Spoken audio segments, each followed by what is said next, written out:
Que se passe-t-il avec l'affaire du Hezbollah et d'Israël? Hier, je regardais une interview d'un des commandants israéliens. Il disait que les drones FPV utilisés contre Israël étaient d'abord considérés comme un simple problème technique. Mais maintenant, c'est en train de devenir un vrai problème stratégique, parce qu'il touche beaucoup de systèmes de défense aérienne, de communication, et même les regroupements de soldats israéliens, que ce soit dans les camions ou à l'extérieur. Donc en gros, c'est en train de devenir un nouveau type de menace. Et il ajoutait, on n'a pas encore trouvé de solution à ça. On essaie d'en trouver une, mais c'est compliqué. Parce que ces drones FPV, ils ont tenté d'utiliser des protections, des sortes de filets pour les bloquer, mais ça n'a pas marché.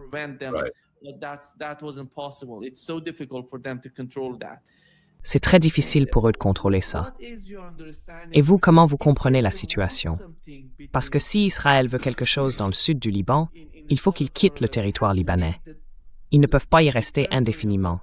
Ils ont défini une ligne jaune dans le sud et ils la franchissent. Ils essayent de détruire le Liban. Et Smotrich a dit, pour chaque drone, on fera tomber 10 immeubles au Liban. Voilà la réalité. À quel point la situation est-elle désespérée pour Israël? Quelle est votre lecture de tout ça?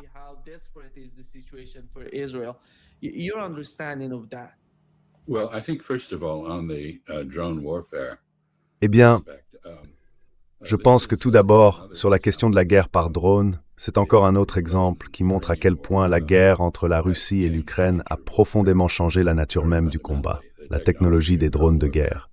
Bien sûr, les Ukrainiens et les Russes se disputent pour savoir qui a inventé quoi, mais au fond, entre eux, ça n'a pas vraiment d'importance. Ils ont mis au point une méthode redoutable pour immobiliser les troupes et les véhicules sur le champ de bataille, et tout est devenu transparent. Quant aux drones du Hezbollah, apparemment, ils sont guidés par fibre optique. Ils ne dépendent pas de signaux sans fil, donc en gros, on ne peut ni les brouiller ni les détourner. Et il semble qu'ils infligent des pertes assez lourdes aux troupes israéliennes, à leurs véhicules, à leurs chars, à leurs blindés de transport de troupes, et ainsi de suite.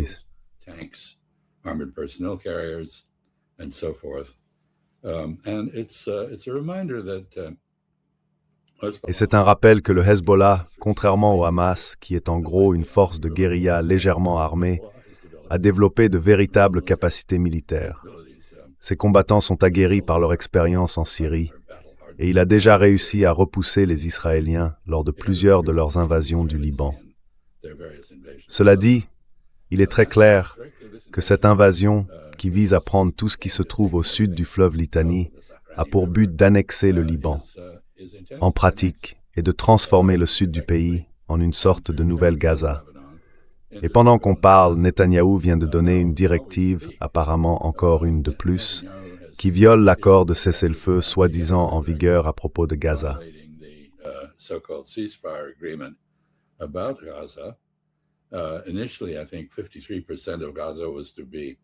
Au départ, je crois qu'environ 53% de Gaza devait être sous contrôle israélien. Puis, de manière informelle, c'est passé à 60%. Et maintenant, il a donné la directive d'étendre ce contrôle à 70%.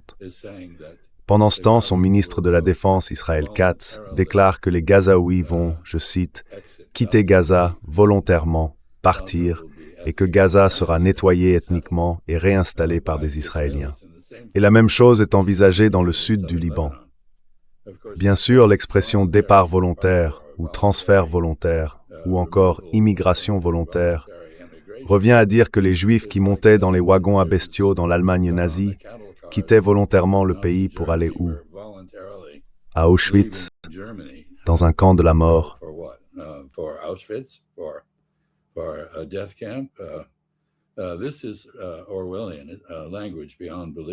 C'est un langage orwellien, au-delà de tout ce qu'on peut imaginer.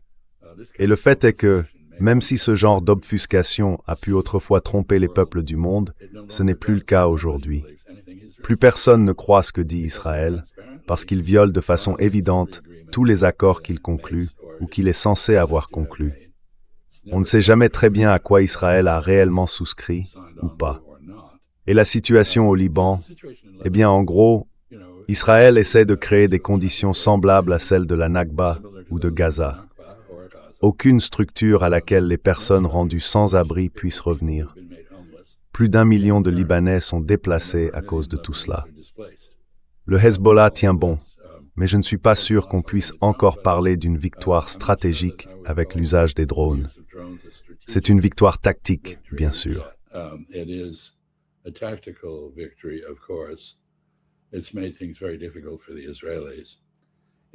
Cela a rendu les choses très difficiles pour les Israéliens, dans une situation où Israël lui-même est en assez mauvais état. L'économie se dégrade, l'armée semble de plus en plus réticente à servir, et l'émigration augmente.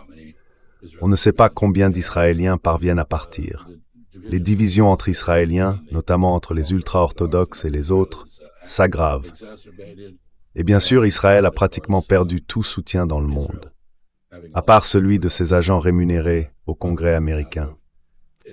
En ce moment même, le Congrès des États-Unis étudie une législation visant en substance à fusionner les armées américaines et israéliennes, à supprimer les barrières entre elles et à rendre tout commun. Et cela alors que l'opinion publique américaine souhaite clairement de moins en moins de coopération avec Israël et de moins en moins de soutien à Israël.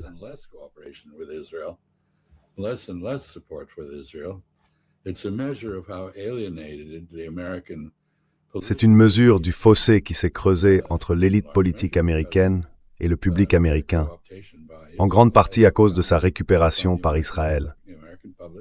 Le public américain ne fait plus confiance à cette élite politique, en grande partie à cause de cette manipulation par Israël, qui selon moi devient de moins en moins efficace.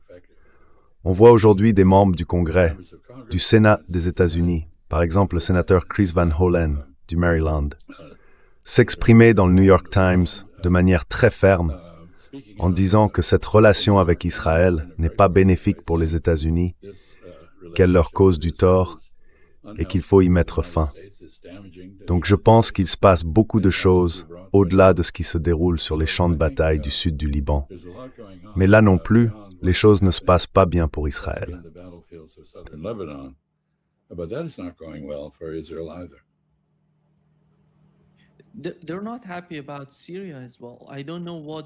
Ils ne sont pas contents non plus à propos de la Syrie. Je ne sais pas ce qu'ils veulent de la Syrie. Quel est le problème, au juste? Est-ce qu'ils veulent annexer la partie sud du pays? Oui, c'était le plateau du Golan. Et maintenant, ils vont encore plus loin. Et personne ne semble le comprendre. Regardez Israël aujourd'hui.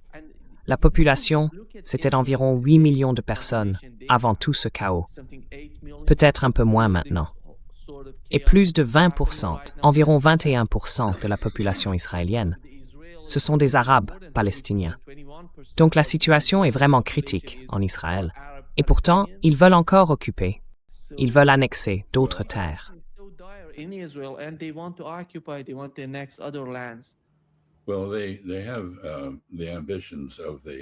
Eh bien, ils partagent les ambitions des sionistes religieux pour un grand Israël qui s'étendrait du fleuve Euphrate jusqu'au Nil.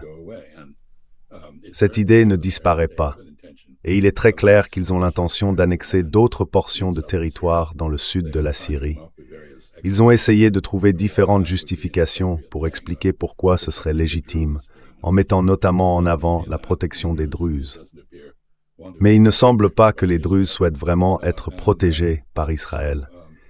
Et aujourd'hui, on voit des gens comme Jonathan Pollard, l'espion israélien, condamné, qui a passé 30 ans dans une prison américaine, puis a été accueilli en héros en Israël. Il est devenu citoyen israélien.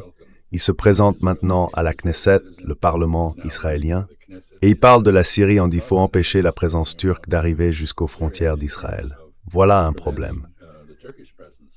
L'autre, bien sûr, c'est qu'Israël continue de bombarder la Syrie.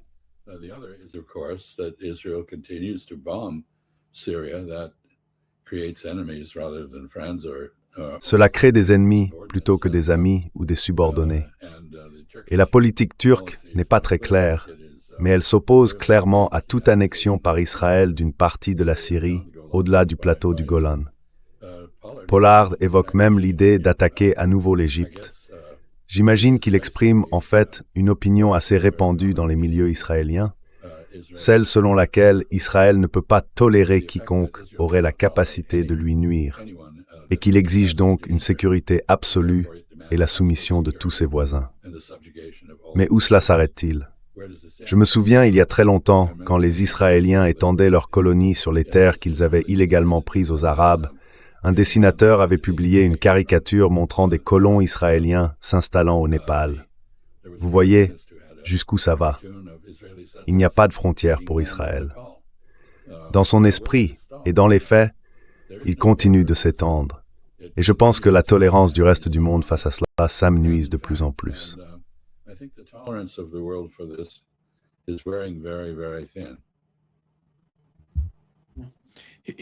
Voici ce que Jonathan Pollard a déclaré dans son interview d'hier. Nous ne pensons pas de façon géostratégique. Oubliez Jolani, oubliez Donald Trump.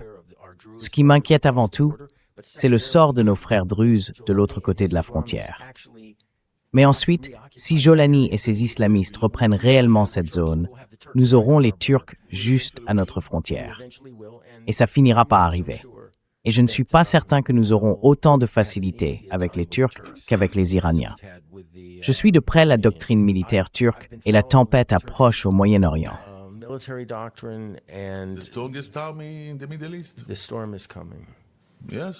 La tempête arrive. Oui, bien sûr. Et ils sont membres de l'OTAN. Et pire encore, ils sont membres de l'OTAN.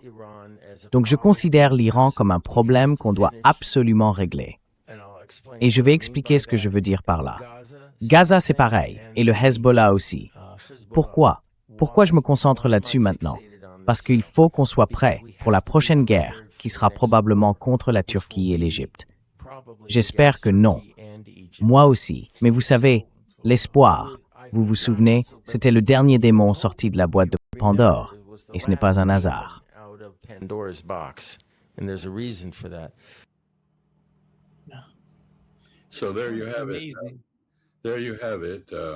Voilà, c'est ça. C'est exactement ça. Et il représente la majorité de l'opinion israélienne. Vous savez, il se présente au Parlement, à la Knesset. C'est une position de campagne qu'il adopte. Il exprime les peurs, les ambitions des Israéliens ordinaires.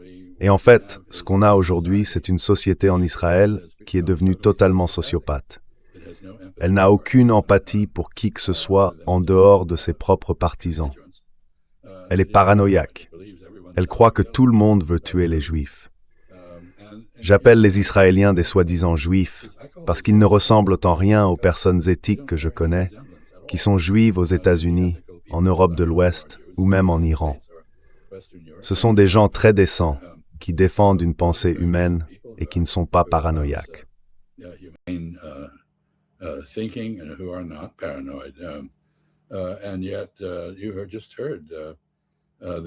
Et pourtant, vous venez d'entendre cette idée selon laquelle tout le monde serait contre les Israéliens, que tout le monde devrait être subordonné à Israël, que tout le monde devrait être tenu sous contrôle. Et d'ailleurs, il commence en disant que, avant tout, il se préoccupe de ses frères druzes.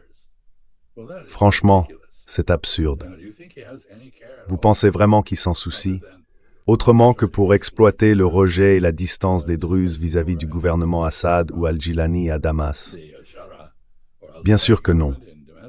C'est cynique, c'est trompeur, c'est manipulateur. Mais c'est le discours.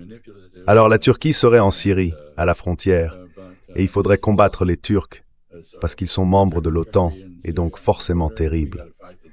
Franchement, ça ne ressemble pas à une position avec laquelle quelqu'un en Occident devrait se sentir à l'aise.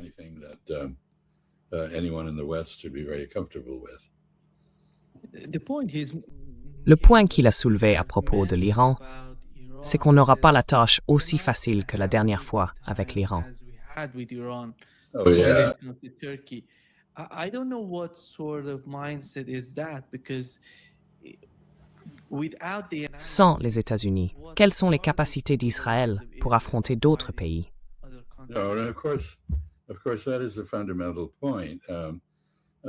Bien sûr, c'est un point fondamental. Israël a bénéficié, si je peux employer ce mot, du soutien inconditionnel des États-Unis. Ce soutien envers Israël et tout ce qu'Israël fait a créé un risque moral, et Israël est tombé en plein dedans. Le pays agit de toutes sortes de manières que, s'il était plus lucide, plus rationnel et soucieux de ses intérêts à long terme, il n'adopterait pas. Il se met en danger parce qu'il part du principe que les États-Unis seront toujours là pour le sauver des conséquences de ses propres actes. Et c'est clairement cette idée qui sous-tend les déclarations de M. Pollard.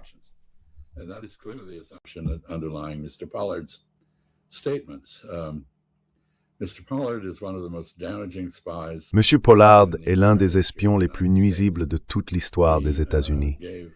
Il a remis aux Israéliens presque des camions entiers de documents très sensibles, dont certains ont ensuite été revendus à l'Union soviétique. Il n'a donc absolument aucune légitimité en tant que patriote d'aucun pays. Et maintenant, il se présente comme un patriote israélien en faisant exactement ce que le gouvernement et l'establishment israélien attendent de lui. Minimiser les dégâts qu'Israël a subis, à la fois sur le plan stratégique et matériel, dans sa guerre contre l'Iran. Cette guerre a causé d'énormes dommages à Israël. En général, je me concentre sur les dégâts qu'elle a infligés à mon propre pays, qui sont déjà considérables. Mais Israël, lui, est en première ligne.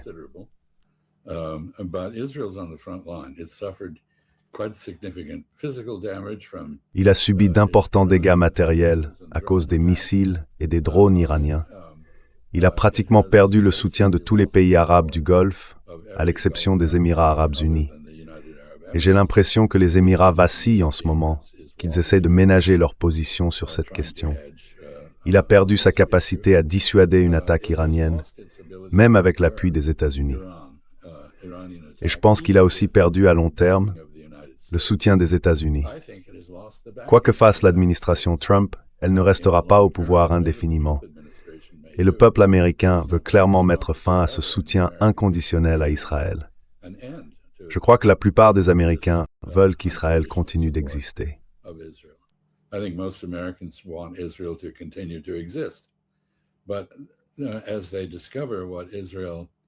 Mais à mesure qu'ils découvrent ce que fait Israël, ce que représente Israël et ce qu'il prévoit, leur soutien à la poursuite de son existence diminue. Et beaucoup de gens affirment aujourd'hui qu'Israël a perdu le droit d'exister à cause de son comportement. Il a commis un génocide, il continue d'en commettre un. Il prévoit un nettoyage ethnique, non seulement à Gaza et au Liban, mais aussi en Cisjordanie. Il cherche à s'étendre au-delà. Quand Donald Pollard parle des Turcs aux frontières d'Israël, mais où sont ces frontières, exactement? Personne ne peut le dire. Et tout cela correspond parfaitement au chaos que ceux qui s'opposaient à la création et à la reconnaissance de l'État d'Israël en 1948 avaient prédit.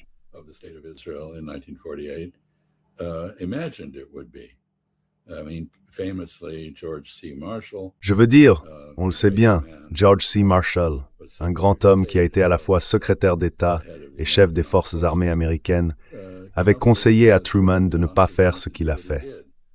Il disait, et d'autres figures importantes comme Dean Axon partageaient son avis, que la création de l'État d'Israël empoisonnerait le Moyen-Orient, que cela provoquerait de l'instabilité, du chaos et de la souffrance pour tout le monde. Mais Truman, pour des raisons politiques internes aux États-Unis, a quand même décidé d'y aller. Ce que nous voyons aujourd'hui, c'est clairement une tragédie au sens grec du terme. Autrement dit, l'issue était évidente dès le départ, et c'est tragique.